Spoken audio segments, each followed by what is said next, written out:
Justement, à propos de chaleur et de fraîcheur, notre enquête ce soir sur les petits secrets des grandes glaces artisanales.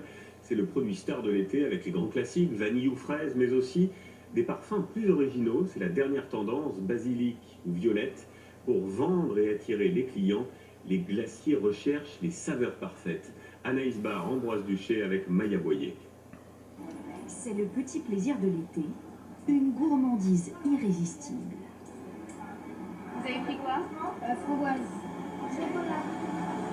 Orange sanguine et abricot. Elle est bonne cette glace. Oui.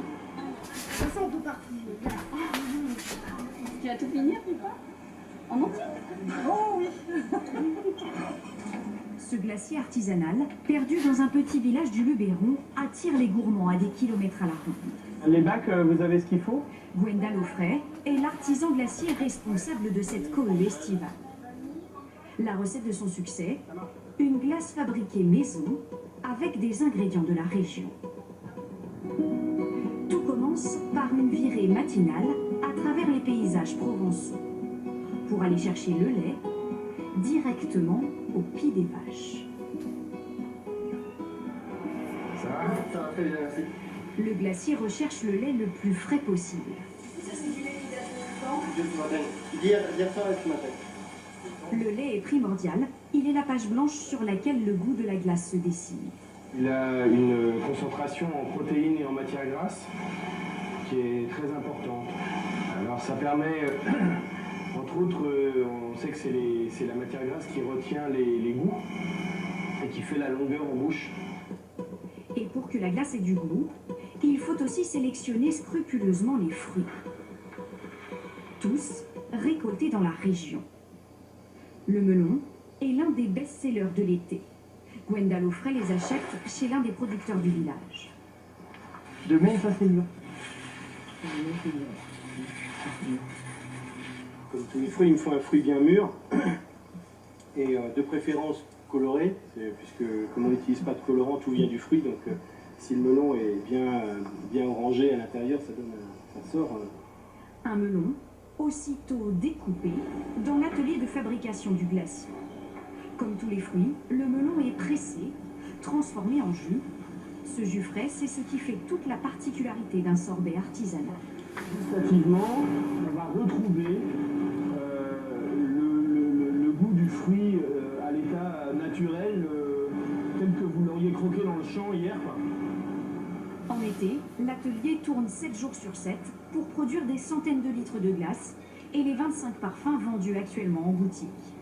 Au programme aujourd'hui, glace vanille et sorbet au basilic, une recette inventée dans cette cuisine.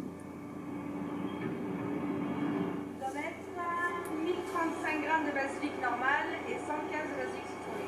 C'est très précis. Oui. On est obligé de faire au gramme près, sinon ça pue même. Voilà, 1 gramme change tout. Le basilic est ensuite mixé, infusé pendant plusieurs heures et transformé en sorbet. Une glace artisanale vendue 2,50 € la boule qui coûte cher à fabriquer. À cause du coût de la matière première, certains parfums sont à peine rentables.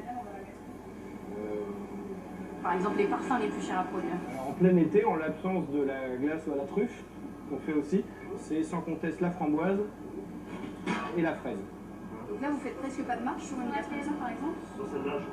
Heureusement qu'on en fait un petit peu, sinon on ne tiendrait pas, mais on va dire qu'on se rattrape sur d'autres parfums qui sont moins coûteux à produire, c'est la règle du jeu. Si la boule de glace est la première à être dévorée, elle ne serait rien sans son cornet gaufré qui fait le bonheur des gourmands quand la glace a fondu. Un cornet gaufré produit ici à Clérieux près de Valence.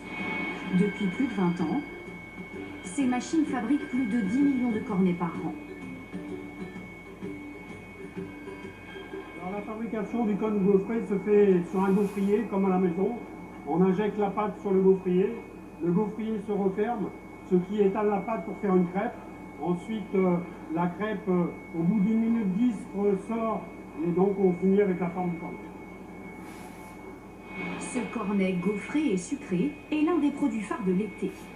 Mais le produit le plus haut de gamme, c'est cette coupelle gaufrée nappée de chocolat. Cette fois, la recette est confidentielle. Donc là, on arrive dans la partie de l'usine qui est plutôt top secret. C'est un produit qu'on a élaboré nous-mêmes avec un chemisage chocolat. Il faut que le chemisage chocolat soit très souple pour éviter que la coupelle craque. Une coupelle en chocolat qui n'attend plus qu'une boule de glace pour être dégustée. Et de ce côté-là, les Français ne sont pas en reste. En moyenne, nous dévorons 6 litres de glace par personne chaque année. Voilà, ça donne envie.